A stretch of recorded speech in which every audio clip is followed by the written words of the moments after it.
अशरफ ने मुझे ट्रेन में बिठाकर रवाना किया। ट्रेन का सफ़र ज़्यादा तवील नहीं था। स्टेशन आते जाते रहे। हिंदुस्तान के और भी शहर आंखों के सामने आए जिनमें यहाँ का कल्चर नज़र आता था। फिर एक बड़ी सी सेल पर मैंडो जंक्शन लिखा नज़र आया। ट्रेन आहिस्ता हो गई।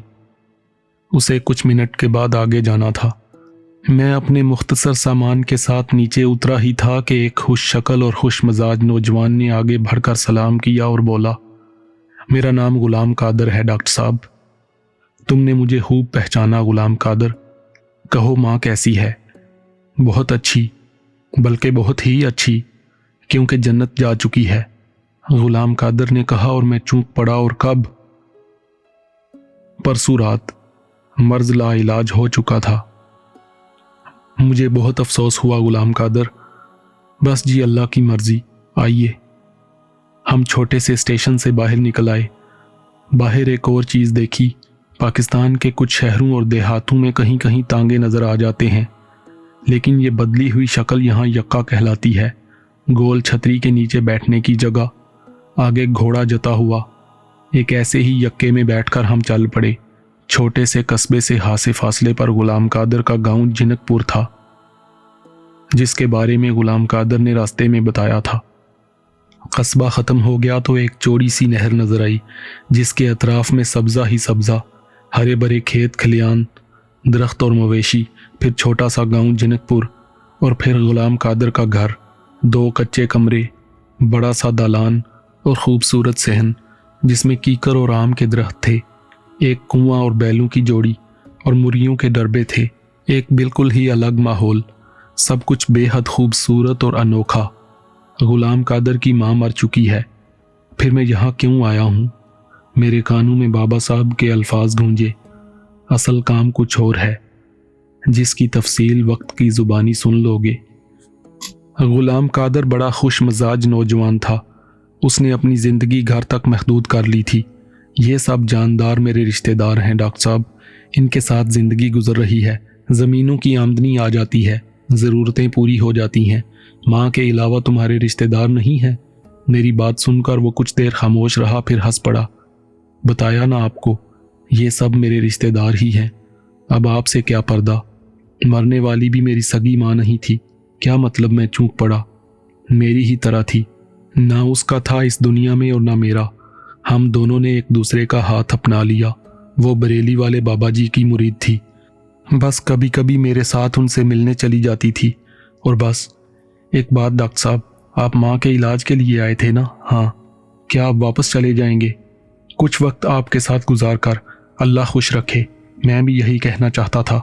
बरेली में आपका हॉस्पिटल है?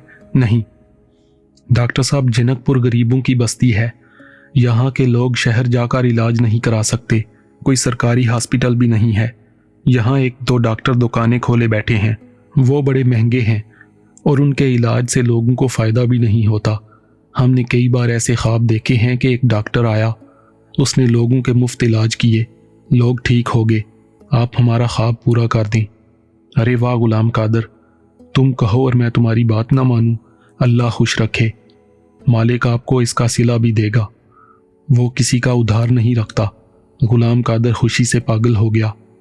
फिर उसने उन बीमारों की फहरिस्त बतानी शुरू कर दी जो उसके बकौल शहर जाकर अपना इलाज नहीं करा सकते थे। वो खुद जाकर उनसे मिलता, उनके इलाज की खुशखबरी देता, जाकर उन्हें देखता, उन्हें दवाएं देता, और अल्लाह के फजल से वो ठीक हो जाते। चंद ही दिनों में इस छोटे से गांव में मेरी धूम मच गई। गुलाम कादर उनका हीरो बन गया था। ये लोग आम किस्म के मरीज होते थे। सबसे बड़ी बीमारी उनकी गुर्बत होती थी। अब ज़्यादातर मरीज गुलाम कादर के घर ही आ जाते थे। इस तरह ये घर एक छोटा मोटा हॉस्पिटल बन गया था। कोई 20 दिन हो गए थे यहाँ आए हुए। एक दिन मैं और गुलाम कादर एक बाजार से गुजर रहे थे कि मैंने 2 फकीर देखे। एक फकीर मैला कुचैला हिंदुआना लिबास पहने लकड़ी की हाथ गाड़ी को धकेल रहा था, जिसमें दूसरा अपाहज फकीर लेटा हुआ था। लोग उसे भीख दे रहे थे। उनके अंदाज में बड़ी अकीदत थी। हम दोनों उन फकीरों के पास से गुजरने लगे तो मैंने जेब में हाथ डाला ताकि मैं उन्हें कुछ दे दूं। लेकिन उसी वक्त गुलाम कादर बोल पड़ा, नहीं डॉक्टर साहब, वो हमारे हाथ से कुछ नहीं लेंगे। क्यों? وہ صرف ہندوؤں سے بھیک لیتے ہیں۔ اچھا، میں نے گہری سانس لے کر کہا۔ فقیروں کو کچھ دینے کا ارادہ ترک کر کے آگے بڑھ گیا۔ غلام قادر مجھے ان کے بارے میں بتانے لگا۔ جنک پور میں کوئی تعصب نہیں ہے، یہاں کبھی ہندو مسلم فسادات نہیں ہوئے، سب مل جل کر رہتے ہیں، لیکن تھوڑے دنوں سے کھنچاؤ پیدا ہونے لگا ہے، جس کا ذمہ دار یہی کالی قندیر ہے۔ کالی قندیر؟ میں نے سوالیہ نظروں سے غلام قادر کو دیکھا۔ یہ اسی سادھو کا نام ہے، کہیں اور سے آیا ہے، پیلی پوکھر پر اپنی کٹیا بنائی ہے، وہیں رہتا ہے۔ بہت سے ہندو اس کے عقیدت مند ہیں، یہ ان کی بیماریوں کا مفت علاج کرتا ہے۔ مسلمانوں کے لیے اس کی کٹیا پر جانے پر پابندی ہے۔ اس کے ساتھ 2 آدمی ہیں جو صاف کہتے ہیں کہ مسلمان یہاں نہ آئے، خود آبادی میں آ کر بھیک مانگتا ہے۔ ٹھیک، میں نے گہری سانس لے کر کہا۔ ہم دونوں جہاں جا رہے تھے وہاں پہنچ گئے۔ غلام قادر نے بازار سے ضرورت کی کچھ چیزیں خریدیں اور واپس چل پڑے۔ بازار کے اختتام پر ایک وسیع میدان آیا، جس کے آخری سرے پر کھیت لہلہا رہے تھے۔ میدان کے اس سرے پر جہاں ہم اس وقت تھے، چند درخت تھے، جن میں سے ایک درخت کے نیچے وہ گاڑی نظر آئی جس میں معذور فقیر لیٹا ہوا تھا۔ گاڑی سے تھوڑے سے فاصلے پر اسے دھکیلنے والا دوسرا فقیر نظر آیا۔ میں نے پہلی بار اس کا چہرہ دیکھا۔ دوسرے لمحے میرے ذہن میں دھماکہ ہوا۔ یہ شکل میری جانی پہچانی تھی۔ یہ بنسی راج تھا، 100% بنسی راج، بوریا چرن کا خاص آدمی، جس کے ساتھ میرا خاصا واسطہ رہا تھا۔ دماغ میں خیالات کی چرخی سی چل پڑی۔ بالکل غیر اختیاری طور پر میں نے بھاگ کر گاڑی میں لیٹے ہوئے معذور فقیر کو دیکھا۔ وہ بوریا چرن تھا، ہاتھوں اور پیروں سے محروم بوریا چرن، بے بس بے کس۔ جب اس نے مجھے دیکھا تو سخت وحشت زدہ ہو گیا۔ اس کے حلق سے ایک خوفناک چیخ نکلی، پھر وہ مسلسل چیخنے لگا۔ اس کی پہلی چیخ پر بنسی راج اس کی طرف متوجہ ہو گیا تھا، پھر وہ آندھی طوفان کی طرح گاڑی کی طرف بھاگا۔ شاید اس نے بھی مجھے پہچان لیا تھا، لیکن مجھ سے کچھ کہنے سننے کی بجائے وہ گاڑی لے کر بھاگنے لگا۔ اس کی رفتار بے حد تیز تھی۔ کچے راستے پر گاڑی بری طرح اچھل رہی تھی۔ پتہ نہیں اس میں لیٹے ہوئے بھوریا چرن کا کیا حال ہوگا، لیکن بنسی راج کے پیروں میں پنکھے لگے ہوئے تھے۔ دیکھتے ہی دیکھتے وہ میدان عبور کر کے کھیتوں تک جا پہنچا، پھر کھیتوں میں گھس کر آنکھوں سے اوجھل ہو گیا۔ میں ہکا بکا کھڑا رہ گیا۔ اسی وقت غلام قادر میرے پاس پہنچ گیا۔ یہ کیا ہوا ڈاکٹر صاحب؟ میں نے کھوئی ہوئی نظروں سے غلام قادر کو دیکھا، پھر خود کو سنبھال کر بولا، پتہ نہیں، کالی قندیر آپ کو دیکھ کر ہی چیخا تھا اور اس کا ساتھی بھی آپ سے ڈر کر بھاگا تھا۔ پتہ نہیں، میں نے پھر اسی انداز میں کہا۔ کیا بتاتا بیچارے غلام قادر کو، یہ ایک لمبی کہانی تھی۔ اللہ خوش رکھے، میں حیران رہ گیا ہوں، کوئی بات جو سمجھ میں آ رہی ہو۔ اس دوران میں نے خود پر پوری طرح قابو پا لیا، کسی کو کچھ نہیں بتا سکتا تھا۔ بوریا چرن کو اس حال میں دیکھ کر خوشی ہوئی تھی۔ پھر اچانک بابا پردہ پوش کے الفاظ یاد آئے، اصل کام کچھ اور ہے، جس کی تفصیل وقت کی زبانی سن لو گے۔ اصل کام؟ میں نے دل میں سوچا اور غلام قادر سے پوچھا، یہ کالی قندیر کہاں رہتا ہے؟ پیلی پوکھر پر۔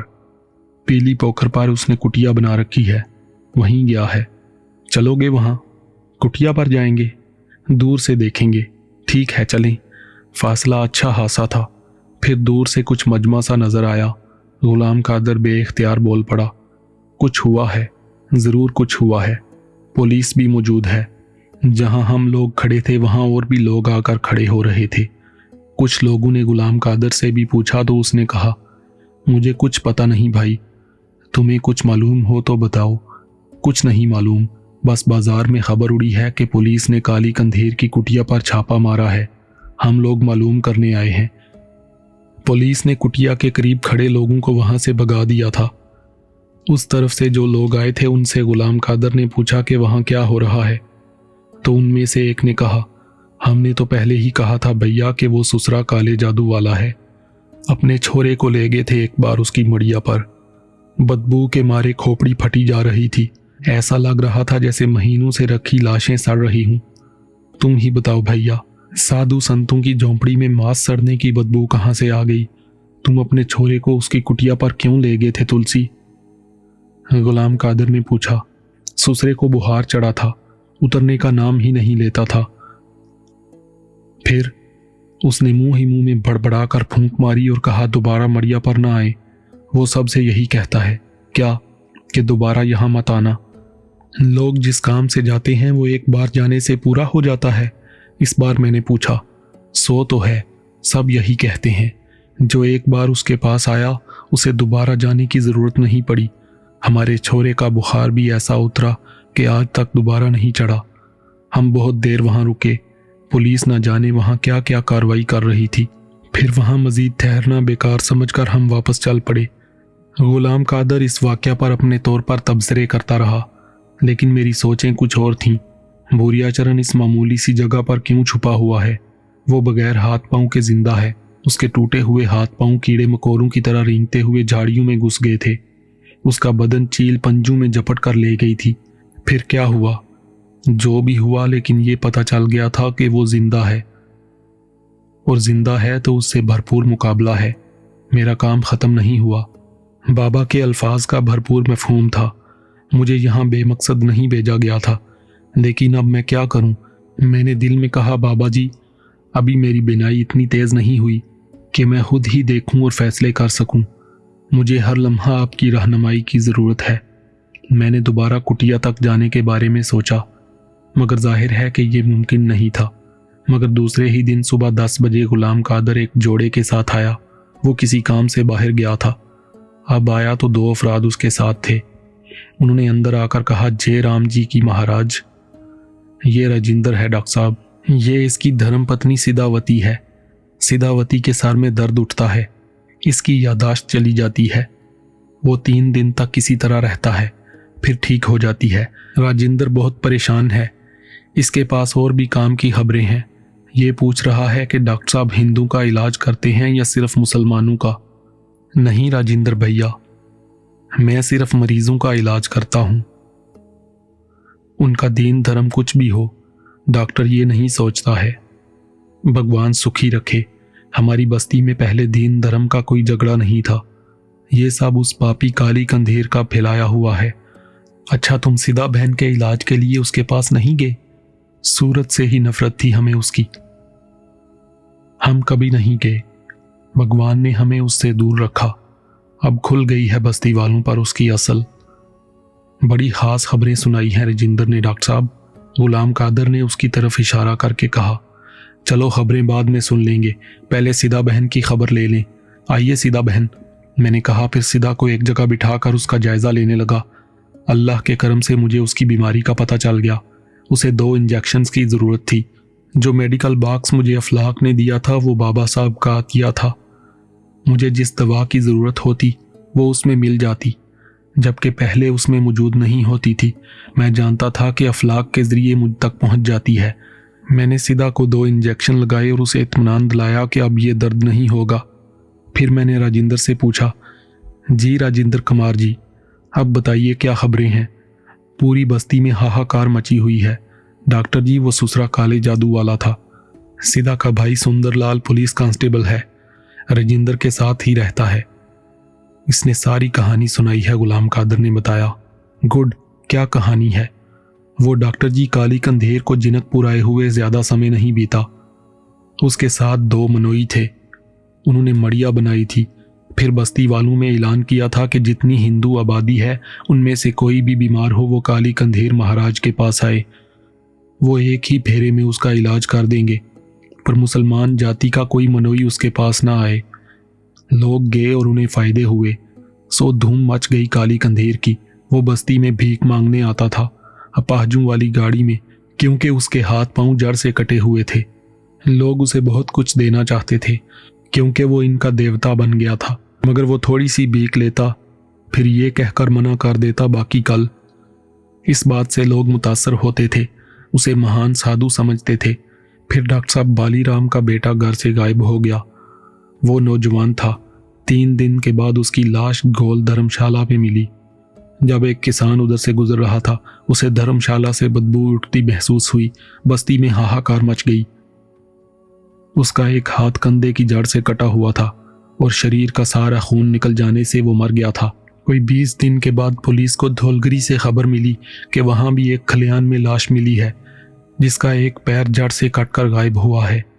तीसरी खबर पुलिस को 6 दिन पहले मिली, जिसमें मेंढू जंक्शन के एक जमींदार का बेटा हरिचंद गायब हुआ। पर दूसरे ही दिन हरिचंद बुरे हाल घर पहुंच गया। उसका भी एक हाथ कंधे के पास जड़ से कटा हुआ था। उसने सारी पोल खोल दी। वो ऐसे कि एक बार उसने यहाँ जनकपुर के बाजार में साधु काली कंधीर को देखा था और उसे भीख दी थी। हरिचंद ने बताया कि वो किसी काम से जनकपुर आया था। अपने काम से फारिग होकर वापस अपनी जीप में मेंढू जा रहा था। रास्ते में उसे 2 खूबसूरत लड़कियां नजर आईं जो उससे लिफ्ट मांग रही थीं। हरिचंद ने उन्हें जीप में बिठा लिया, मगर थोड़ी ही दूर गया था कि उनमें से एक लड़की ने बेहोश करने वाली दवा का रुमाल हरिचंद की नाक से लगा दिया। दूसरी ने हाथ बढ़ाकर जीप के इंजन का स्विच बंद कर दिया। बस उसके बाद हरिचंद की आंख एक जगह खुली। वहां उसने उसी हाथ पांव कटे साधु को देखा जिसे उसने भीख दी थी। वहां 2 आदमी और थे, जिनमें से एक वो था जो काली कंधीर की गाड़ी घसीटता है। उन्होंने हरिचंद को जमीन में गड़े हुए खोंटों से बांध रखा था। थोड़ी देर के बाद उन्होंने हरिचंद को बेहोश कर दिया। दूसरी बार जब हरिचंद की आंख खुली तो उसने खुद को मेंढू जंक्शन पर खड़ी एक मालगाड़ी के डब्बे पर पड़े हुए पाया। उसका बायां बाजू कंधे के पास से गायब था। हरिचंद का खून खूब बह चुका था, मगर वो पहलवानी करता है और खूब ताकतवर है, इसलिए उसने हिम्मत की और डब्बे से निकल आया। कुछ दूर चलकर वो बेहोश हो गया, मगर उसे स्टेशन पर मौजूद लोगों ने देख लिया। फौरन हाथरस के बड़े हॉस्पिटल पहुंचाया। वहां होश में आने के बाद उसने बाप से राब्ता किया, फिर पुलिस को तफसील बताई। पुलिस ने काली कंधेर की मड़िया पर छापा मारा तो मड़िया के नीचे एक सुरंग खुदी हुई थी। वहां एक बहुत बड़ा कमरा बना लिया गया था। उस कमरे में एक बहुत बड़ा चूल्हा जल रहा था। बहुत से कढ़ाओं में 2 इंसानी हाथ और एक पांव उबाले जा रहे थे। ये हाथ पांव उबलकर छोटे हो रहे थे। सुना है अफ्रीका के जंगली कबीले इसी तरह इंसानी सर छोटे करके उनकी मालाएं बनाते हैं। इसी तरह ये हाथ पांव छोटे करने के लिए उबाले जा रहे थे। अभी साधु कंधेर को एक पांव की और जरूरत थी, जिन्हें किसी तरह वो अपने हाथ पांव की जगह लगाना चाहता था, क्योंकि उसके हाथ पांव कटे हुए थे। शायद वो ये हाथ पांव जादू के जोर से अपने हाथों पैरों की जगह जोड़ना चाहता था। बड़ा बख्त होवे है भैया ये काला जादू। अब देखो क्या होवे। सुंदरलाल बता रहा था कि सारे पुलिस वाले उससे बुरी तरह डरे हुए हैं। वो कहाँ है? हाथरस की कोतवाली में है, और उसके साथी वो भी उसके साथ बंद हैं। और वो 2 औरतें नहीं मिली जिन्होंने हरिचंद को वहां रखा था। कोई नहीं जानता था, लेकिन मैं जानता था कि वो पूर्णिया होंगी। राजेंद्र ने कहानी पूरी की और जाने के लिए तैयार हो गया। मैंने उससे कहा, सीधा बहन ठीक हो जाएंगी। तुम इतना काम जरूर करना कि अगर काली कंधीर के बारे में कोई और बात मालूम हो तो आकर बता देना। ठीक है डॉक्टर जी, जय राम जी की। राजेंद्र अपनी बीवी के साथ चला गया। गुलाम कादर कुछ देर इस मौजू पर बातें करता रहा, फिर वो किसी काम से बाहर निकल गया। उसके जाने के बाद मैं भूरिया चरण के बारे में सोचने लगा। मैं वाकयात की कड़ियां मिला रहा था। मेरे हाथों हाथ पांव तोड़वाकर भूरिया चरण ने इधर का रुख किया। उसकी काली ताकत उसे उसके हाथ पांव वापस नहीं दिला सकी थी। फिर उसने अपने हाथ पांव के हसूल के लिए काम शुरू कर दिया। कोई और तरकीब निकाल ली। 2 अफराद मौत का शिकार हो गए, तीसरा तकदीर से बच गया। वो पुलिस के हाथ लग गया, लेकिन पुलिस उसके आगे क्या हैसियत रखती थी। अलबत्ता उसे ये पता चल गया है कि मैं यहाँ हूँ। वो मेरे खून का प्यासा है। जहाँ मैं उसके सारे मंसूबे खाक में मिलाने में मसरूफ हूँ, वहीं वो अपनी ताकत हासिल करके मुझसे मारके के लिए तैयारी में लगा हुआ है। लेकिन अब मैं बेजिगर हो गया था। मुझे कोई खौफ नहीं था। अलबत्ता ये सोच मेरे जहन में ज़रूर थी कि अब मुझे कब तक यहाँ रहना है। उस रात मुझे भूरिया चरण ही का ख्याल आता रहा। उसने जब मुझे देखा तो एक भयानक चीख मारी। उसके चेहरे पर बेपनाह खौफदारी था। यही कैफियत बंसीराज की थी। दूसरी सुबह गुलाम कादर ने जगाया, उठिए डॉक्टर साहब, राजेंद्र आया है। राजेंद्र का आना कोई खास बात नहीं थी, लेकिन गुलाम कादर ने मुझे जिस तरह जगाया था, इसमें कोई खास बात ज़रूर थी। मैं राजेंद्र से मिला तो उसने दोनों हाथ जोड़कर मुझे नमस्कार किया और बोला, आपने हम पर बड़ी दया की है डॉक्टर जी। सीधा बड़ी खुश है, कह रही है कि मैं ठीक हूँ। डॉक्टर साहब उतार हैं। अरे नहीं राजेंद्र, बस मेरे अल्लाह का करम है। एक खबर भी आपको देनी है। हाँ बताओ। سندر لال خبر لایا ہے کہ کالی کندیر کوتوالی سے بھاگ گیا ہے۔ بھاگ گیا؟ ہاں جی، سندر نے بڑی جادو بھری کہانی سنائی ہے۔